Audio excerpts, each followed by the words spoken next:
Supremo Tribunal Federal retomou o julgamento da ação que analisa a inelegibilidade de Jair Bolsonaro e de Braga Neto, candidatos à presidência da República nas eleições 2022. Então a gente vai fazer o seguinte, Rose, quem vai trazer as informações para a gente desse julgamento é o Igor Damasceno, então a gente vai chamar ele aqui na tela do A Crítica Notícia.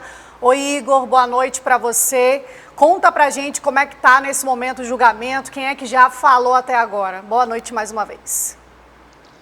Oi, Roberta, boa noite a você, também a Rose, boa noite a todos que nos acompanham. Só uma correção, o julgamento é analisado pelo Tribunal Superior Eleitoral, que também tem ministros do STF, o Supremo Tribunal Federal. Só que nesse momento a sessão está suspensa, deve voltar daqui cerca de 10 minutos. A sessão começou por volta das 7h20 da noite, no horário daqui de Brasília, com o voto do relator, o ministro Benedito Gonçalves.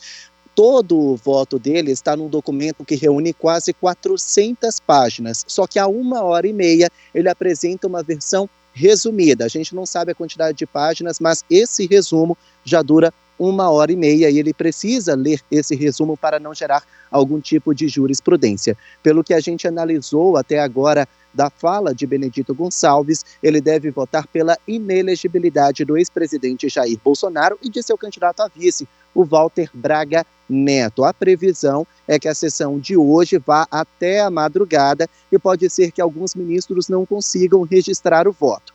Nos bastidores, a conversa é que o Partido Liberal, a legenda de Bolsonaro, conta com um outro ministro, Raul Araújo, para conseguir um respiro. O voto de Raul Araújo vem logo depois de Benedito Gonçalves e ele é considerado um jurista, um ministro um pouco mais conservador. Então a expectativa é que ele peça vista, ou seja, mais tempo para análise, o que levaria à suspensão do julgamento. Eu lembro a vocês que Jair Bolsonaro é investigado por suposto abuso de poder político, porque durante uma reunião com 40 embaixadores no Palácio da Alvorada, sede da residência oficial do presidente, ele atacou sem provas o processo eleitoral brasileiro. Esse caso foi em julho do ano passado e quem protocolou a ação contra Bolsonaro no Poder Judiciário foi o PDT, a legenda do ex-candidato à presidência Ciro Gomes. No primeiro dia de julgamento, a defesa de Bolsonaro admitiu que ele subiu o tom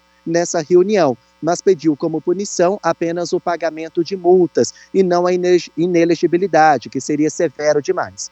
Em contrapartida, o advogado do PDT disse que a inelegibilidade é mais do que justa, já que ele atacou sem prova as instituições e o processo democrático. A gente segue acompanhando e a qualquer momento posso voltar com novidades. Pois é, a defesa do ex-presidente Jair Bolsonaro não deve dormir pelas próximas horas, né? Deve ficar de olho nesse julgamento. Isso é, se a gente ainda tiver uma resposta ainda hoje, né, Igor?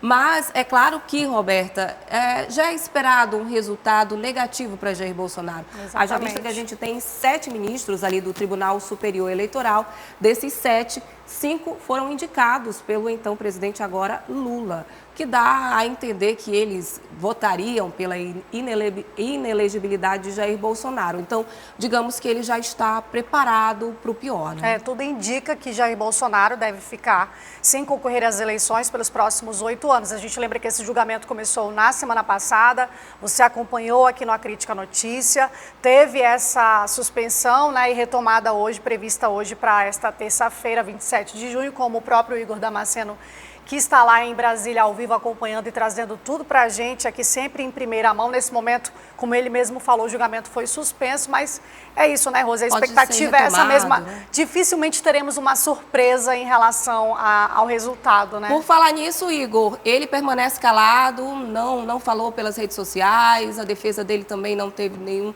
pronunciamento, exceto esse que você já trouxe. Como é que está o clima do lado do Jair?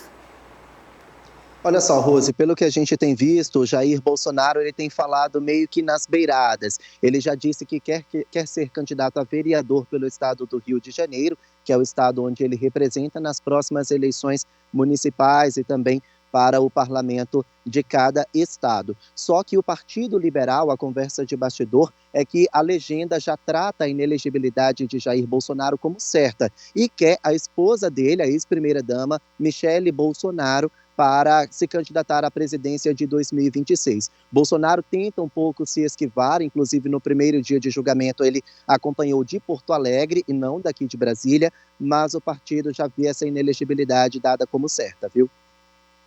Expectativa mesmo, inclusive agora com a própria opinião aqui do Igor Damasceno. Você quer ficar por dentro de tudo que acontece na nossa programação, ser avisado quando a gente postar um vídeo novo? Então se inscreve no nosso canal, não esquece de ativar o sininho e vem fazer companhia com a gente aqui.